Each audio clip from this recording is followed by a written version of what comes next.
మహాసముద్రాలు ఖండాల గురించి మనం ప్రపంచ పటంలో తెలుసుకుంటున్నాం. మహాసముద్రాల గురించి మనం తెలుసుకున్నాం. యాక్చువల్గా భూమి మీద ఉండేది మొత్తం కూడా మహాసముద్రం ఒకటే. కానీ మన కంఫర్టబుల్ కోసం వాటిని ఒక చోట పసిఫిక్ మహాసముద్రం అని, ఒక చోట అట్లాంటిక్ మహాసముద్రం అని, హిందూ మహాసముద్రం అని చెప్పేసి, ఆర్కిటిక్ అట్లాంటిక్ మహాసముద్రం అని చెప్పేసి మనం వాటిని పేరు పెట్టి తెలుసుకుంటున్నాం. మరి ఈ మహాసముద్రాలు మొత్తం 4 అని కొన్ని చోట్ల అంటుంటారు, కొన్ని చోట్ల 5 అని అంటుంటున్నారు. కానీ యాక్చువల్గా మహాసముద్రాలు వచ్చేసరికి 4 మహాసముద్రాలు ఉన్నాయి. కానీ 5వ మహాసముద్రం దక్షిణ మహాసముద్రం అనేది అది ఒక ఊహాజనితమైనటువంటి మహాసముద్రం. ఇప్పుడు మొత్తం మహాసముద్రాలు ఇప్పుడు మనం రాద్దాం, బోర్డు మీద వచ్చేసరికి రాద్దాం. మహాసముద్రాలు 1 పసిఫిక్ మహాసముద్రం, 2 అట్లాంటిక్ మహాసముద్రం, 3 హిందూ మహాసముద్రం, 4 దక్షిణ మహాసముద్రం, 5 ఆర్కిటిక్ మహాసముద్రం. వీటిని ఇప్పుడు మనం మ్యాప్లో గమనిద్దాం. ఫస్ట్ వచ్చేసరికి పసిఫిక్ మహాసముద్రం. ఇదిగోండి, ఇది పసిఫిక్ మహాసముద్రం. అంటే ఇది మనకు పసిఫిక్ మహాసముద్రం. ఇది పసిఫిక్ మహాసముద్రం. ఇక్కడి నుంచి అలాగే మనకు అక్కడి నుంచి మళ్ళీ ఇటు మాకు ఆసియా ఖండానికి ఆస్ట్రేలియా ఖండం అనుకున్నటువంటి ఇది కూడా మనకు పసిఫిక్ మహాసముద్రం కిందకే వస్తుంది. ఇక మనకు 2వ మహాసముద్రం వచ్చేసరికి అట్లాంటిక్ మహాసముద్రం. ఇది మనకు 2వది అట్లాంటిక్ మహాసముద్రం. ఈ ఏరియాలో ఉన్నటువంటి మొత్తం అట్లాంటిక్ మహాసముద్రం. 3వది హిందూ మహాసముద్రం. ఇది హిందూ మహాసముద్రం. భారతదేశానికి ఆఫ్రికా ఆస్ట్రేలియా ఖండానికి మధ్యలో ఉండేటువంటిది మనకి హిందూ మహాసముద్రం. ఇక 4వది సౌత్రన్ ఓషన్. దీన్నే మనం దక్షిణ మహాసముద్రం అంటాం. దక్షిణ మహాసముద్రం అంటే ఇది దక్షిణార్ధగోళంలో ఉంటుంది. అట్లాంటిక్ మహాసముద్రానికి దక్షిణ భాగం, పసిఫిక్ మహాసముద్రానికి దక్షిణ భాగం, హిందూ మహాసముద్రానికి దక్షిణ భాగం ఉన్నటువంటి సముద్ర జలాలను మనం దక్షిణ మహాసముద్రం లేదా దీని అంటార్కిటికా ఖండం చుట్టూగా ఉండడం వలన దీన్ని అంటార్కిటికా మహాసముద్రం అని కూడా పిలుస్తారు. ఆ తర్వాత అతి చిన్న మహాసముద్రం పైన ఉన్నటువంటి మహాసముద్రం ఇది ఆర్కిటిక్ మహాసముద్రం అని చెప్పవచ్చు. అంటే మహాసముద్రాలు చెప్పమంటే మనము ఫస్ట్ పసిఫిక్ మహాసముద్రము, అట్లాంటిక్ మహాసముద్రము, హిందూ మహాసముద్రము, దక్షిణ మహాసముద్రము, ఆర్కిటిక్ మహాసముద్రం అనే ఆర్డర్లో చెప్పాలి. దీన్ని బట్టి మనకు అతిపెద్ద మహాసముద్రము పసిఫిక్ మహాసముద్రము, 2వ పెద్ద మహాసముద్రము అట్లాంటిక్ మహాసముద్రము, 3వ పెద్ద మహాసముద్రం హిందూ మహాసముద్రము, 2వ చిన్న మహాసముద్రము దక్షిణ మహాసముద్రము, అన్నిటికంటే చిన్న మహాసముద్రం ఏంటంటే ఆర్కిటిక్ మహాసముద్రం అని చెప్పేసి మనం చెప్పవచ్చును. ఇప్పుడు మనం ఒక్కొక్క మహాసముద్రం గురించి చూద్దాం. పసిఫిక్ మహాసముద్రం అనేది అతిపెద్ద మహాసముద్రం అని చెప్పవచ్చు. అలాగే ప్రపంచంలో కల్లా అతి లోతైనటువంటి మహాసముద్రం ఏది అంటే మనం పసిఫిక్ మహాసముద్రం అని కూడా చెప్పవచ్చు.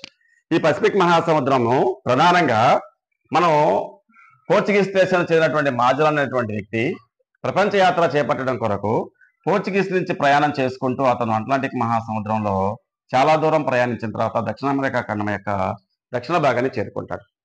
ఆ తర్వాత అతను పసిఫిక్ మహాసముద్రంలోకి ఎంటర్ అయినప్పుడు ఇక్కడ సముద్ర జలాలు అనేవి చాలా ప్రశాంతంగా శాంతియుతంగా నీరు ఉన్నట్టుగా అర్థమవుతుంది. అందుకే అతను ఈ పసిఫిక్ మహాసముద్రానికి ప్రశాంత సముద్రము అని చెప్పేసి పేరు పెట్టాడు. ప్రశాంత సముద్రం అని చెప్పేసి పేరు పెట్టాడు. ఆ ప్రశాంత సముద్రం అనేది పీస్ సీ అని పిలిచేవాళ్ళు ఫస్ట్ లో. తర్వాత అదే ప్రశాంత పసిఫిక్ మహాసముద్రంగా మారిపోవడం అనేది కూడా జరిగింది. అంటే పసిఫిక్ మహాసముద్రానికి ఆ పేరు పెట్టినటువంటి వ్యక్తి ఎవరంటే పోర్చుగీస్ దేశానికి చెందినటువంటి మాజిలాన్ అనేటువంటి ఒక సముద్ర యాత్రికుడు దీనికి ప్రశాంత సముద్రం అని, తర్వాత దాన్ని పసిఫిక్ మహాసముద్రం అని చెప్పేసి పిలవడం అనేది కూడా జరిగింది. అయితే ఈ పసిఫిక్ మహాసముద్రాన్ని మనం రింగ్స్ ఆఫ్ ఫైర్ అని కూడా అంటారు. రింగ్స్ ఆఫ్ ఫైర్ అంటే అర్థం ఏంటంటే పసిఫిక్ అగ్ని వలయము అని అర్థం. రింగ్స్ ఆఫ్ ఫైర్ అంటే పసిఫిక్ మహాసముద్రం చుట్టూ నిరంతరం కూడా ఏదో ఒక అగ్నిపర్వతం పేలి పసిఫిక్ మహాసముద్రము ఒక రింగు ఆకారంలో ఒక అగ్ని వలయంలా కనిపిస్తుంది. ఇప్పుడు కేవలం మనం పసిఫిక్ మహాసముద్రం బొమ్మగా మాత్రమే చూసినట్లయితే ఇక్కడ మనకు ఉత్తర అమెరికా ఖండం యొక్క భాగంలో, దక్షిణ అమెరికా ఖండం యొక్క భాగంలో, ఆసియా ఖండం యొక్క భాగంలో అగ్నిపర్వతాలు ఎక్కువగా ఉన్నాయి. ఆ ప్రాంతాల్లో అగ్నిపర్వతాలు నిరంతరం ఏదో ఒకటి పేలుతూ ఉండడము, అది ఎర్రగా మహాసముద్రం కనిపిస్తూ ఉండడం చేత దీన్ని పసిఫిక్ అగ్ని వలయం అని చెప్పేసి ఈ మహాసముద్రాన్ని పిలవడం అనేది కూడా అగ్ని వలయం అని చెప్పేసి దీన్ని పిలవడం జరిగింది. అయితే పసిఫిక్ మహాసముద్రాన్ని ఒక ఆకారంగా చూసినట్లయితే మనం ఒకసారి చూడండి, మనం ఇలా ఉంటుంది. అది ఇలా ఉంటుంది, మళ్ళీ ఇలా ఉంటుంది. అంటే పసిఫిక్ మహాసముద్రం అనేది మనకు త్రిభుజాకారంలో ఉంటుంది. త్రిభుజాకారంలో ఉండేటువంటి మహాసముద్రము లేదా డెల్టా ఆకారం ఉన్న మహాసముద్రం ఏంటంటే పసిఫిక్ మహాసముద్రం అని చెప్పేసి మనం చెప్పొచ్చు. ఇప్పుడు పసిఫిక్ మహాసముద్రం యొక్క సరిహద్దులను మనం కానీ చూసినట్లయితే ఇది మనకు తూర్పు, ఇది పడమర, ఇది ఉత్తరం, కింద ఉండేది దక్షిణం. మన పసిఫిక్ మహాసముద్రానికి తూర్పు వైపున ఇక్కడ ఉండేటువంటి ఈ ఖండము ఉత్తర అమెరికా ఖండం, అంటే తూర్పు వైపున ఉత్తర అమెరికా ఖండము, ఇది వచ్చేసరికి మనకు దక్షిణ అమెరికా ఖండం. దక్షిణ అమెరికా ఖండాలు మనకు సరిహద్దులుగా ఉన్నాయి. పడమర వైపున వచ్చేసరికి ఇది ఆసియా ఖండం, ఇది వచ్చేసరికి ఆస్ట్రేలియా ఖండం.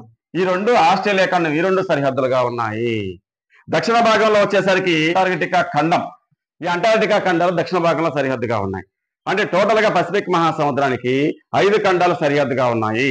తూర్పున ఉత్తర అమెరికా, దక్షిణ అమెరికా, పడమర ఆసియా, ఆస్ట్రేలియా ఖండాలు, దక్షిణ భాగంలో అంటార్కిటికా ఖండం అనేది సరిహద్దులుగా ఉండడం అనేది కూడా జరుగుతూ ఉందని కూడా మనం చెప్పవచ్చు. అయితే పసిఫిక్ మహాసముద్రం లేకల్లా అత్యంత లోతైనటువంటి ప్రాంతం ఫిలిప్పీన్స్ దేశానికి సమీపంలో ఉన్నటువంటి మెరియానా ట్రెంచ్ అనేటువంటి ప్రాంతం. మెరియానా ట్రెంచ్ అంటారు. ట్రెంచ్ అంటే అఘాతం అని అర్థం. ఈ మెరియానా ట్రెంచ్ అనేది ప్రపంచం లేకల్లా భూమి మీద ఉన్నటువంటి అత్యంత లోతైనటువంటి ప్రాంతం ఏంటంటే మెరియానా ట్రెంచ్ అని చెప్పవచ్చు.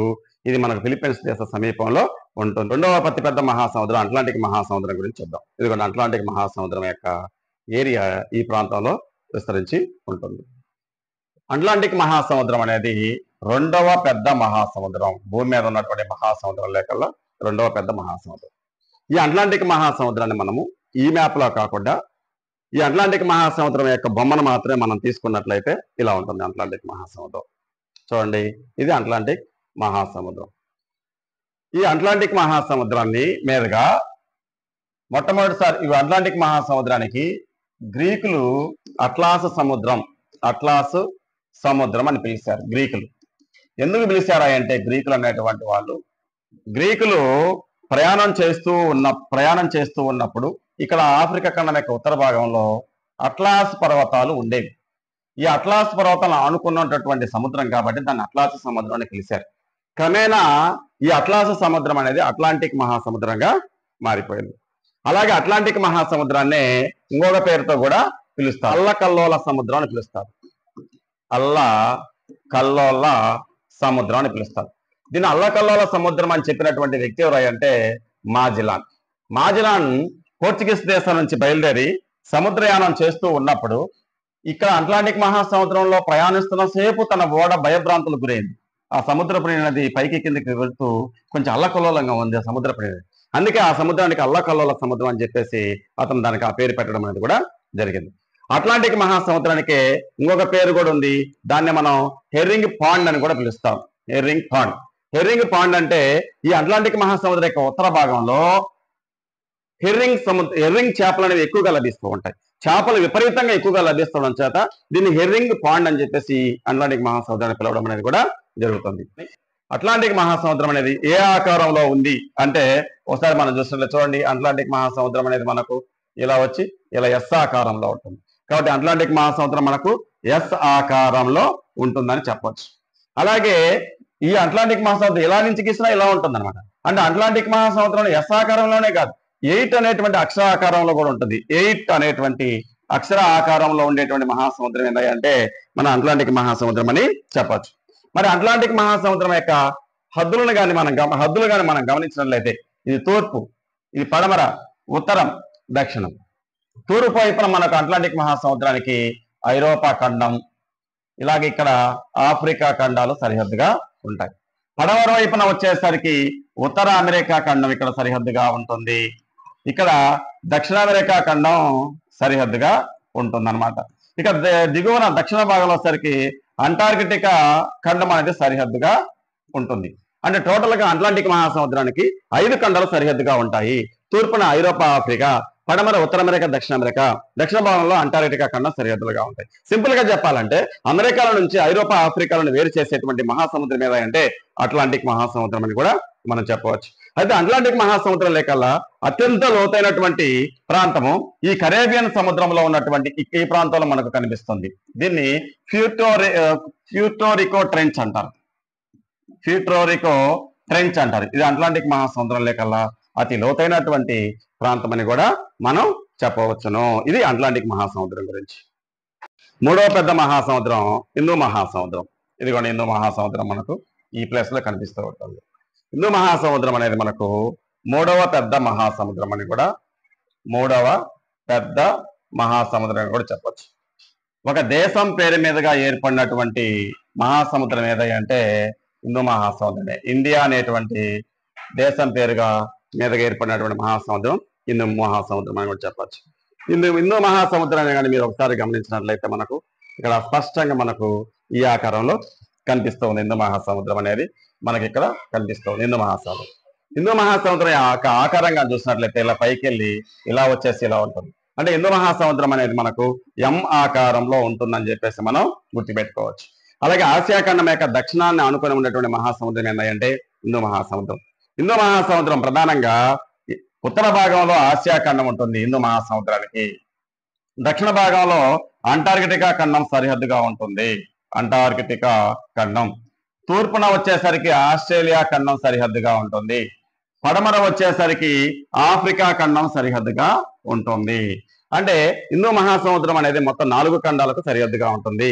ఉత్తరాన ఆసియా ఖండం, దక్షిణాన అంటార్కిటికా ఖండం, తూర్పున ఆస్ట్రేలియా ఖండం, పడమన ఆఫ్రికా ఖండం. ఇంకొక విధంగా చెప్పాలంటే మనము హిందూ మహాసముద్రం అనేది ఆస్ట్రేలియాను ఆఫ్రికా ఖండాన్ని వేరు చేసేటువంటి మహాసముద్రం ఏది అంటే హిందూ మహాసముద్రం అని కూడా మనం చెప్పవచ్చు.